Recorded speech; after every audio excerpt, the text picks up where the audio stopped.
지난 12월 17일 정부가 가계금융복지조사를 발표를 하고 그에 따라서 우리 경제가 상당히 좋아지고 있다. 소득 분배가 많이 나아지고 있다. 이런 어떤 그런 평가를 해서 과연 그런가 하는 부분을 우리가 조금 따져봤습니다. 우리가 따져보기 전에 이게 이제 오늘 소개드릴 지표가 소득 진위계수, 그 다음에 이제 5분위 배율, 그리고 이제 상대 빈곤율, 요 세 가지 개념을 말씀을 드릴 텐데, 진위계수 같은 경우에는 예를 들어서 1등서부터 10등까지 잘 사는 사람들까지를 놓고 그 소득이 아주 규칙적으로 올라가게 되면 진위계수가 제로가 나오고, 모든 소득을 10등이 다 가져가면 이제 진위계수가 1이 나와서 가장 불평한 이제 그런 개념이거든요. 그런 관점으로 봤을 때 이것도 18년 통계를 보니까 2017년에 비해서 소득 진위계수가 0.345로 떨어졌더라고요. 0.354에서 345로 0.009%포인트 떨어졌어요. 그래서 이게 이제 소득 분배가 많이 나아졌다. 이제 그렇게 이야기를 하고, 그 다음에 이제 5분위 배율이라는 것은 제일 못 사는 20%의 소득을 일로 놨을 때 제일 잘 사는 사람의 소득은 몇 배가 되는가 하는 이 부분을 보니까 이 이제 5분위 배율도 6.96에서 6.54로 떨어졌더라. 이게 개선이 된 것이다. 이렇게 이제 이야기를 했고요. 그 다음에 상대 빈곤율이라는 것은 뭐냐 하면, 대한민국의 그 소득을 1등서부터 꼴찌까지 나눠 놓았을 때 딱 가운데 있는 분, 그 정 가운데 소득의 50% 또는 그 안 되는 사람들이 얼마만큼 되는가 하는 것을 우리가 상대 빈곤율이라고 합니다. 이 상대 빈곤율이 2017년에 17.3에서 16.7%로 0.6%포인트 떨어져서 이제 이래서 이제 우리 정부가 상당히 그 소득 분배가 좋아졌다. 이렇게 이야기를 하는 겁니다. 그러니까 낮아지면 낮아질수록 좋다. 이제 이렇게 이야기를 하는 거예요. 우리가 이게 해석에 들어가기 전에 겨울하고 여름을 비교하면 어느 계절의 식물들이 더 빨리 자랄까요? 아무래도 여름이 더 빨리 자라겠죠. 그러면 여름을 놓고 봤을 때 어떤 식물은 굉장히 빨리 자라고, 어떤 식물은 여름이 활발하긴 하나 속도가 좀 덜 자라는 그런 식물이 있겠죠. 반면에 겨울은 모든 식물이 자람을 멈추지 않습니까?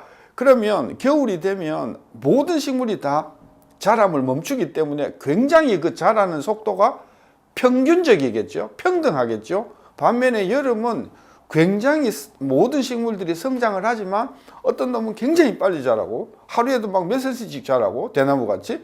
어떤 식물들은 자라도 하루에 0. 몇 미리도. 그러면 우리가 겨울과 여름을 놓고 봤을 때 어느 경우에 식물의 성장의 그 불균형이 클까요?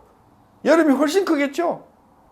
바로 그 포인트입니다. 지금 정부가 이야기하는 이 소득 진위 계수나 5분위 계수나 상대적 빈곤율이 떨어지는 것은 맞아요.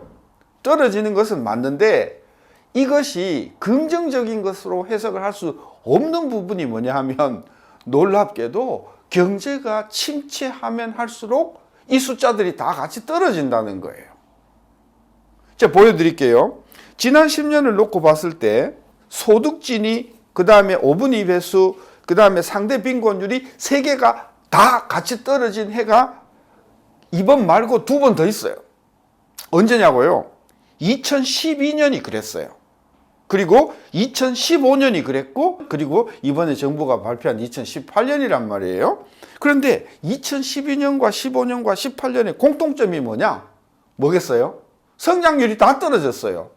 2012년이 11년에 비해서 성장률이 3.7에서 2.4로 성장률이 1.3%포인트 떨어집니다. 그랬더니 소득 진위 계수도 0.388에서 385로 떨어졌고, 5분위 계수도 8.32에서 8.10으로 떨어졌고, 상대 빈곤율도 18.6에서 18.3으로 떨어졌어요. 2015년은요 3.2%에서 2.8%대로 성장률이 떨어지거든요. 그랬더니 소득 진위도 0.011 떨어졌고요. 5분위 계수도 0.46이나 떨어졌고요. 상대 빈곤율도 0.7 떨어졌단 말이에요. 자, 2018년은요 3.2%에서 성장률이 2.7%로 떨어지거든요. 이렇게 떨어졌더니 소득진위도 0.009 떨어졌고 5분위기도 0.42 떨어졌고 상대 빈곤율도 0.6 떨어졌단 말이죠. 여기서 우리가 지적하는 것은 뭐냐 하면 지금 이 세 가지 불평등 지수들이 다 떨어지는 게 경기가 나빠서 떨어지는 독특한 특징이라는 거예요. 과거에도 여러 번 그랬어요. 그리고 더 우려되는 것은 다 아시다시피 2019년도 경제 성장률은 2018년 2.7%보다 더 떨어질 게 거의 확실하지 않습니까? 그러면 내년도 이맘쯤에 이 가계금융복지조사를 해보면 이 소득 5분위 상대 빈곤율 지수가 훨씬 더 많이 떨어져 있을 거란 말이에요. 그럼 그것이 그게 경제가 나아졌다고 이야기할 수 있는 건가요? 그런 관점에서 이 소득진위 5분위 계수 상대 빈곤율만을 가지고 경제가 나아지는 방향으로 가고 있다 판단하는 것은 이것은 정말 지록위마고 이것은 정말 국민을 혹세무민하는 것이라 아니할 수 없다. 저는 오히려 이렇게 떨어지기보다는 경제가 활성화가 되어서 그죠? 예, 잘 사는 사람도 돈을 잘 벌고 못 사는 사람도 돈을 잘 벌고 그래서 낮아지면 괜찮은 건데 경제가 너무 안 좋아서 잘 사는 사람 다 망가지고 그 다음에 못 사는 사람들은 정부가 이게 쌈짜미로 돈을 대줘서 그래서 이게 불평등 계수가 낮아진다고 하면 지속할 수도 없을 뿐만이 아니라 이것은 경제가 망가지고 있다, 침몰하고 있다, 경제가 무너지고 있다 하는 굉장히 중요한 징조라고 봐서 이 세 가지 불평등 지수를 가지고 정부가 너무 일희일비하는 것은 저는 굉장히 조심해야 할 태도다. 그런 관점에서 소득 불평등은 나아지는 것 같이 보이지만 이것이 경기가 굉장히 장기 침체로 가는 증거다 하는 부분을 우리가 유념해야 된다. 그 부분을 제가 지적하는 겁니다. 감사합니다.